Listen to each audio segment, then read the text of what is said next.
Good morning, Botai, Shavua Tov. There's a famous Gemara in Masechet Pesachim Daf Lamed Vav Amud Aleph. The Gemara says that the Chachamim made a takana that a person is not allowed to knead milk or dairy into dough or mix dairy into dough and make bread out of it, because the Chachamim were concerned that people might not know that it's dairy. They'll think it's regular bread and they'll come to eat it together with meat in a meal, as they usually do, which is obviously an isur, and because of that they said you can't do it. Even b'di avad, the halacha is that if you kneaded dairy into dough, the halacha is that bread is asur to eat, even though it's completely kasher. Migzera midrabbanan, it's asur. Now, the Gemara over there in Pesachim Daf Lamed Vav continues that the Gemara says that on the first night of Pesach for matzah, you can't mix anything onto the dough. But Rabbi Yoshua ben Levi asked his sons that for the subsequent days of Pesach, please put some milk into the dough of the matzot. That's what he said. The Gemara says, what are you talking about? Hare, there's a Gzerat Chachamim that you can't do that. The Gemara says that he asked them to make it ke'ainad de Torah. He asked them to make it like an ox's eye or bullseye. Yeah? He asked them to make it like a bullseye. What does that mean? Machloket Rashi and Rifin Rambam. According to Rashi, what is a bullseye?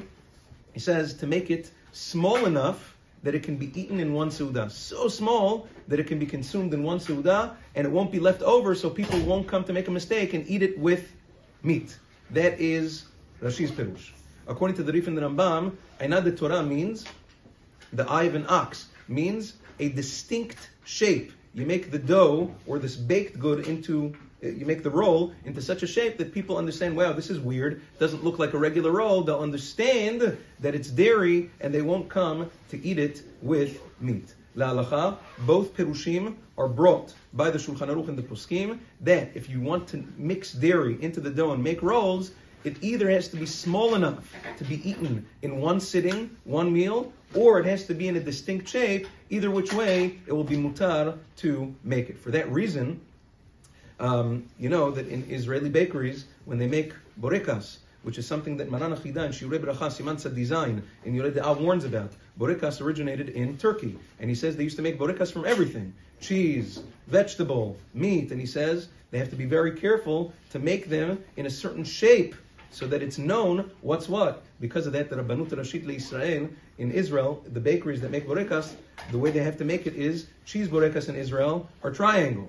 The vegetable and other ones are square, so that you know, it's a distinct shape, so that Yechav. Zat Hashem will, one more thing, the Kaf HaChaim Siman Tzad Design brings down that if you're making a meat borekas, you don't have to make a hekir at all, because the meat itself serves as a hekir. The only Gzerat Chazal was on the dairy, but the meat itself serves as a hekir. So meat borekas, you don't need to make a hekir on it, you don't need to make it a distinct shape. We'll continue Bezat Hashem in the coming days. Have a wonderful day.